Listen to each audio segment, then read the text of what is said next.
విజ్ఞాపన ప్రార్థన కదిలించే శక్తి. ప్రియమైన దైవబిడ్డలారా, ఈరోజు మనం ఒక అద్భుతమైన శక్తివంతమైన అంశం గురించి ధ్యానించుకుందాం. అదే విజ్ఞాపన ప్రార్థన, ఇంటర్సెసరీ ప్రేయర్. విజ్ఞాపన అంటే కేవలం అడగడం కాదు, అది దేవుని సింహాసనాన్ని జ్ఞప్తికి చేయడం, ఆయన వాగ్దానాలను గుర్తుచేయడం, ఇతరుల పక్షంగా మొట్లుపెట్టడం. 1. విజ్ఞాపన అంటే ఏమిటి? యెహోవా జ్ఞాపకకర్తలారా, విశ్రమింపకుడి, ఆయనను విశ్రమింపనీయకుడి. యెషయా 62:7 అనే మాటలు మన విజ్ఞాపన జీవితానికి ఎంత గొప్ప ప్రేరణో ఆలోచించండి. జ్ఞాపకము చేయుట, టు రిమైండ్. విజ్ఞాపన అంటే దేవునికి ఆయన వాగ్దానాలను, మన అవసరాలను గుర్తుచేయడం. మొట్రపెట్టుట, టు క్రై అవుట్. ఇది కేవలం పెదవులతో పలికే మాట కాదు, ఆత్మపూర్వకమైన, మనఃపూర్వకమైన అభ్యర్థన. ఆత్మశక్తి, the power of the spirit. ప్రవక్త అయిన జకరియా ద్వారా దేవుడు ఇలా సెలవిచ్చాడు: కరుణనందించు ఆత్మను, విజ్ఞాపన చేయు ఆత్మను నేను కుమ్మరించెదను. జకరియా 12:10. విజ్ఞాపన చేయడం కూడా పరిశుద్ధాత్మదేవుడు మనకనుగ్రహించే వరం. బహుబలముగల ప్రార్థన.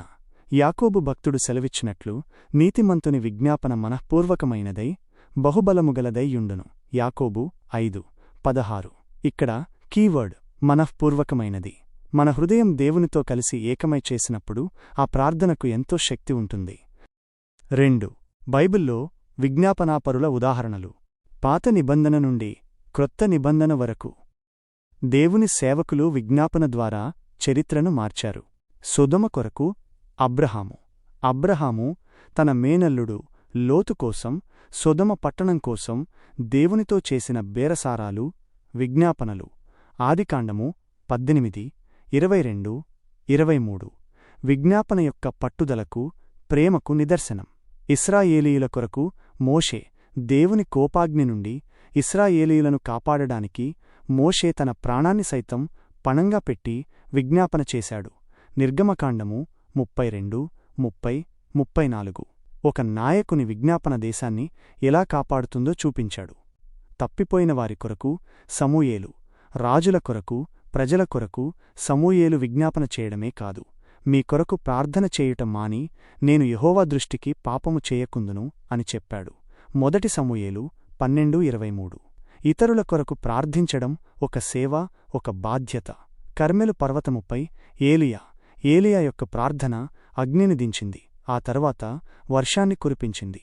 1 రాజులు 18:36-46.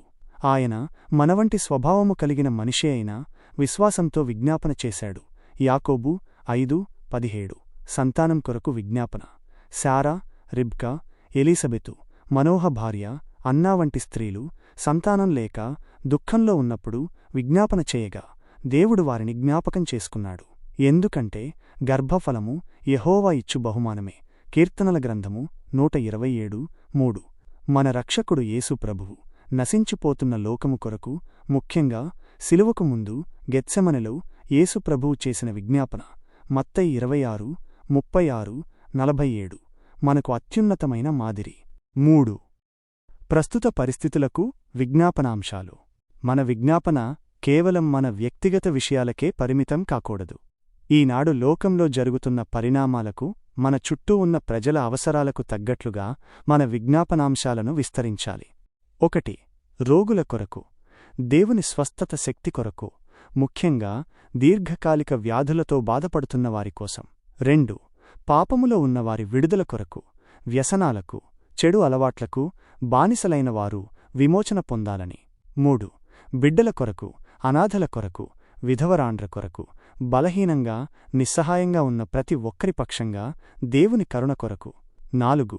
రక్షణ ఎరుగని అన్యజనాంగముల కొరకు, దేవుని సువార్త వినిపించని ప్రాంతాల కొరకు రక్షణ సువార్త వారికి చేరాలని. 5.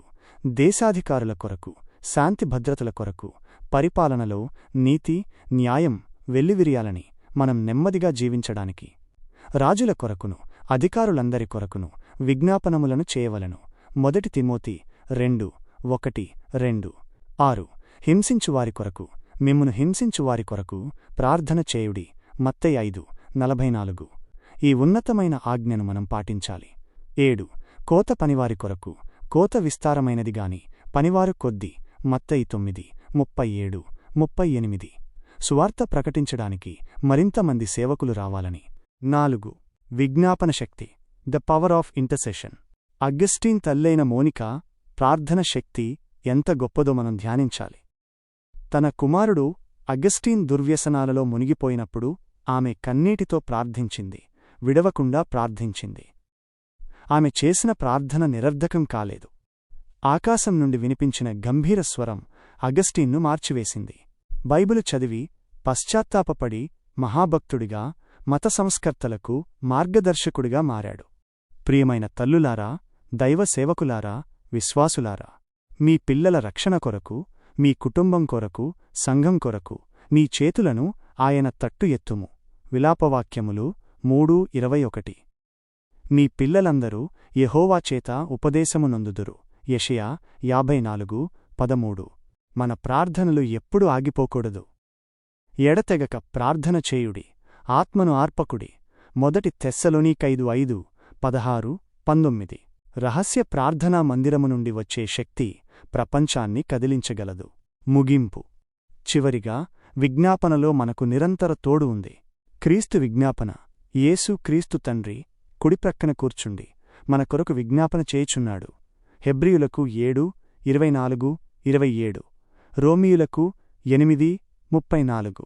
పరిశుద్ధాత్మ విజ్ఞాపన. పరిశుద్ధాత్మ దేవుడు కూడా మన పక్షముగా విజ్ఞాపన చేయుచున్నాడు. రోమీయులకు 8:26. దేవుడు మన కొరకు మనతో కలిసి విజ్ఞాపన చేయిస్తున్నాడు. మన పని.